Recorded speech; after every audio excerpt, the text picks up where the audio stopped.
बिस्मिल्लाहिर्रहमानिर्रहीम। अस्सलाम वालेकुम। मैं सैयद इमरान शफ़क़त आपकी खिदमत में हाज़िर हूँ। दारुल हुकूमत इस्लामाबाद में बड़ा चर्चा रहा कावन का, और सोशल मीडिया पर भी कावन एक हाथी है, और उससे पहले भैंसों का ज़िक्र होता था। इस्लामाबाद में दारुल हुकूमत में भैंसें बहुत थीं और उनको निकाला गया।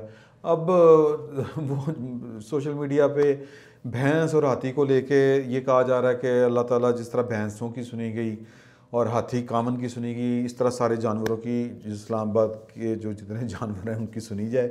तो इस बहस के दौरान ख़बर ये आ गई है कि जनाब के वो सुप्रीम कोर्ट ऑफ पाकिस्तान में आज एक केस की समाअत थी KP के, और सिंध में जो शजरकारी है कि जो दरियाओं के किनारे और शाहराहों के किनारे दरख्त लगने थे, उसमें सेक्रेटरी माहौलियात और सेक्रेटरी जंगलात, इस तरह के जो अफसरान हैं वो तलब थे।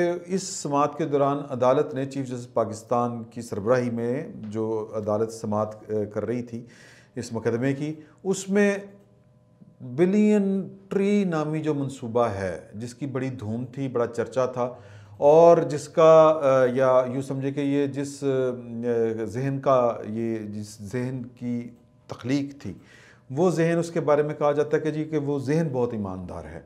और कल मरीम नवाज़ ने वो मुल्तान के जलसे में खड़े होकर कहा कि जी के है तो बड़ा ईमानदार, वो पूरी बुरी गर्दान लगाई है ईमानदार, लेकिन इसके यार दोस्त जो हैं वो ठेके ले जाते हैं तो वो बहुत ईमानदार, लेकिन रोटी पता नहीं क्यों महंगी हो गई है। रोटी से मुराद है कि जो गंदम है वो 100 रुपये रेट उसका पर किलो, पता नहीं क्यों हो गया। है तो बहुत ईमानदार, लेकिन ये जो चीनी है ये स्कैंडल कैसे आ गया, और जहांगीर तरीन चुप करके मुल्क से बाहर कैसे चला गया और फिर चुप करके वापस कैसे आ गया। ये दवाइयों की कीमतें किस तरह बढ़ गई, अद्वियात की कीमतें, है तो बहुत ईमानदार।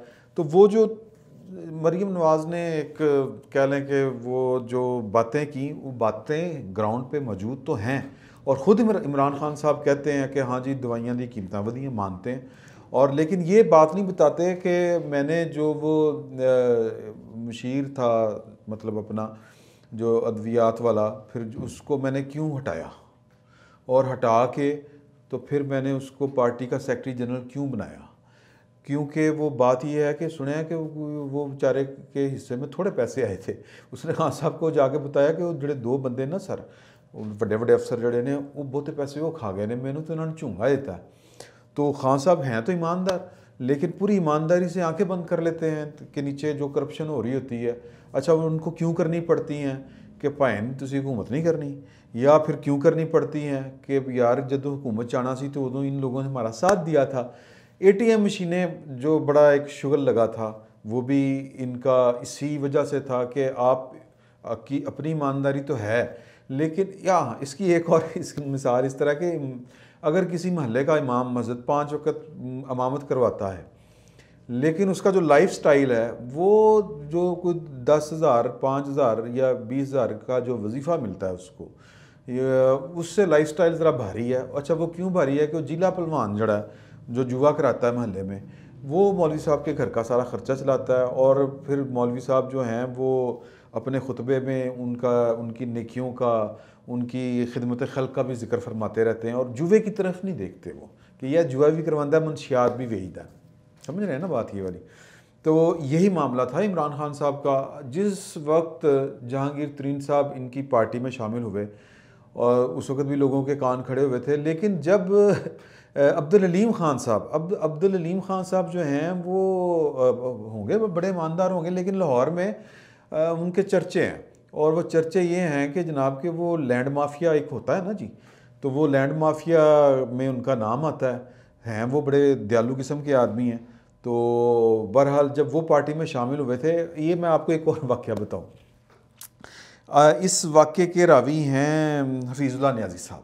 हफीज़ुल्लाह न्याज़ी साहब तब PTI में हुआ करते थे, तो वो एक महफ़िल में बैठ के और दू बदू बात कर रहे थे डायरेक्ट।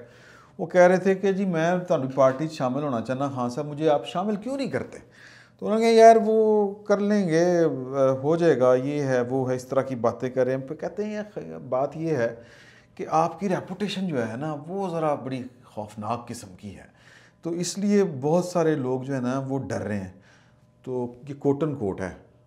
उन्होंने कहा कि खान साहब यह जड़ा वो जो 2011 वाला जलसा ये उसके बाद की बात है। जड़ा 2011 जड़ा मीनारे पाकिस्तान जलसा तुसीं कीता ना, ये सारे पैसे तो मैं लाए ना खान साहब, तो मेरा हुण इन्ना भी नहीं हक बनता कि इन्ने पैसे ला के मैं पार्टी शामिल हो जाऊँ।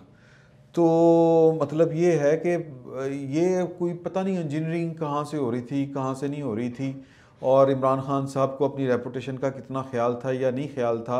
लेकिन एक बात तय है कि जो आप पे पैसे लगाता है फिर वो पैसे कमाता भी है, और ये आपकी ईमानदारी फिर कहाँ पे घास चरने चली जाती है कि जब आपको पता हो कि यार कि ये जो मुझ पे पैसे लगाए गए थे अब ये पैसे इसने पूरे करने हैं, तो फिर आप में और जिन पे आप इल्ज़ाम लगाते हैं उनमें क्या फ़र्क है।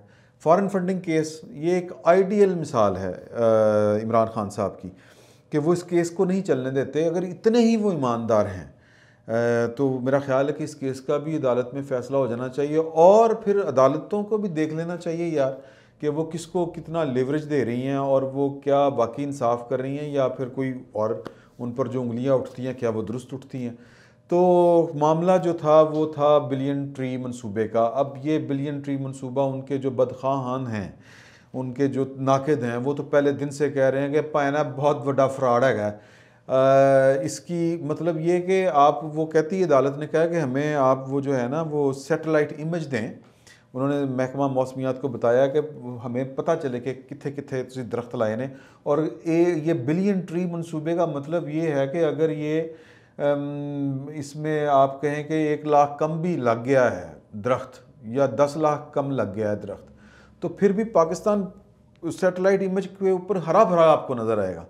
अदालत ने कहा है कि जनाब KPK में तो आपने नथिया गली में कोई जंगल नहीं छोड़ा, कागान नरान को कचरे का ढेर बना दिया हुआ है, झीलों के किनारे पे दरख्त कोई नहीं, दरियाओं के किनारे पे दरख्त कोई नहीं, शाहराहें टुंड मुंड हो चुकी हैं वहाँ पे दरख्त कोई नहीं। ये कित्थे लाए ने तुसी दरख्त, और ये पैसा जो इस पर लगा है कहाँ लगा है। और एक बड़ी ख़तरनाक बात अदालत ने कर दी है, और वो है जुडिशल इंक्वायरी अपनी तर्ज की। एक उन्होंने कहा कि हमने ये, आप चूँकि हुकूमत है इमरान खान साहब की, तो हुकूमत में तो फिर वही होना ना जो कि जी ये जो इमरान खान साहब ने और ताहिर कादरी साहब ने PTV पे हमला किया था पार्लियामेंट में, और ये कोई हमला ही नहीं था, ये वाक़या हुआ ही नहीं था, या ये काबिल दस्तअंदाज़ी पुलिस जुर्म है ही नहीं, तो फिर तो इस तरह का ही इंक्वायरी होनी है ना जी। तो इसलिए अदालत ने कहा है कि हम ये इंक्वायरी मजिस्ट्रेटों से करवाएंगे। अब मजिस्ट्रेट जो हैं वो तो पूरे पाकिस्तान में फैले हुए हैं, तो उनको कितने मजिस्ट्रेटों को आप मतलब डरा भी लेंगे और कितने मजिस्ट्रेटों को आप कोई रिश्वत भी दे लेंगे।